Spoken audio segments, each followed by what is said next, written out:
वलीद रजी अल्लाह ताला अन्हु, उन्होंने ग़ज़वा उहुद में मुसलमानों को कितना बड़ा नुकसान पहुंचाया कि नहीं पहुंचाया? होना तो ये चाहिए था। हम अगर होते, हम कहते हैं कि ये बस हाथ में आ जाए इसी तरीके से, इनको तो छोड़ना है ही नहीं। उहुद में जीती हुई जंग हारे हम इनकी वजह से।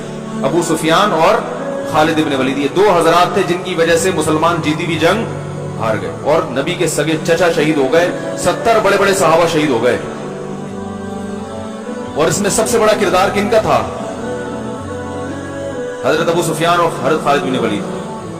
हम होते, हम कहते भाई इनको छोड़ना ऐसे है जैसे गुस्ताखों को माफ करना। हम यही कहते हैं ना, इनको नहीं छड़ेंगे।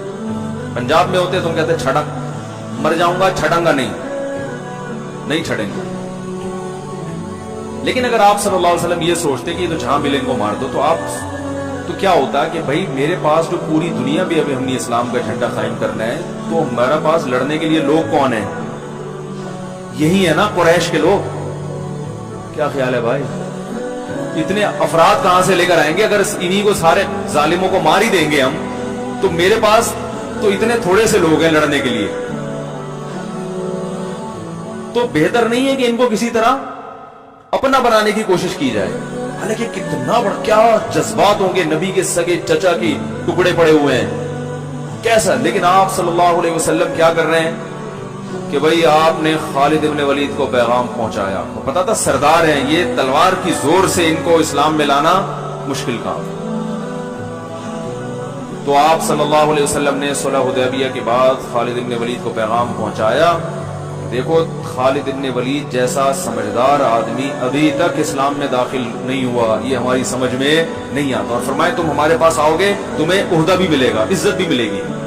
क्योंकि सरदार को यह डर होता है कि अगर मैंने इनका मजहब कबूल कर लिया तो ऐसा ना हो मेरी बेइज्जती हो, मुझे ताने मिले कि यार हर आदमी कहे भाई ठीक है इस्लाम तो कबूल कर लिया, लेकिन नबी के सगे चचा का खून से तो तुम्हारे हाथ रंगीन हुए ना, यानी तुम्हारी वजह से कत्ल हुआ ना।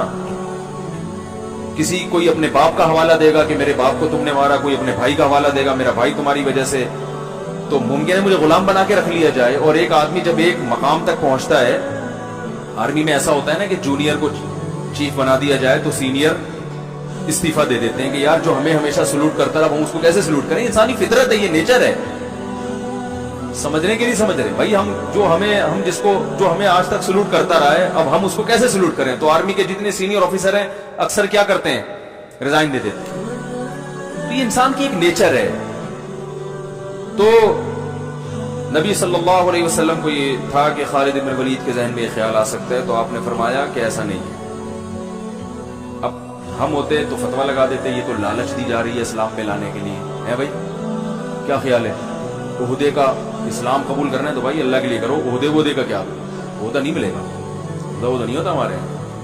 हमारी मर्जी, हम तुम्हें कहीं चौकीदार लगा दें या बस का ड्राइवर बना दें, हमारी मर्जी है, हमारी मर्जी है। लेकिन नबी सल्लल्लाहु अलैहि वसल्लम क्या फरमा रहे हैं? भाई तुम्हें इज्जत इसी तरह मिलेगी, इसलिए कि आप चाह रहे हैं कि एक दफा आ जाए ना, मुमकिन है थोड़ी सी लालच दे के बुलाओ, लेकिन आ जाएंगे ना, कुछ दिन हमारे साथ माहौल में रहेंगे, तो इस्लाम में खुद इतनी अट्रैक्शन है कि इनमें इखलास पैदा हो जाएगा। ये ओहदे सब कुर्बान कर देंगे, दफा आने दो, गलत फहमी है। तो ये ग्राउंड रियलिटी को देखकर फैसला हो रहा है कि नहीं हो रहा? अब बताओ, हम होते, हम कहते आने दो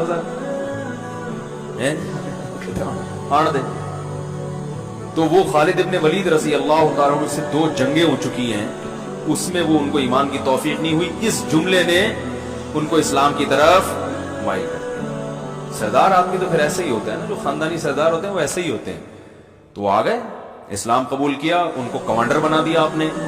लेकिन शुरू में तो कमांडर, उसके बाद आप में इतना इखलास पैदा हुआ है कि आप कहते थे कि मैं हमेशा अमीर बन के लड़ा हूं।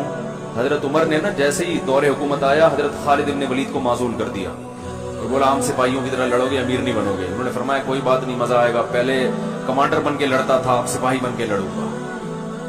क्या ख्याल? वरना किसी कमांडर को माजूल कर दो, सिपाही बना दो, बड़ा गजबनाक होता है वो।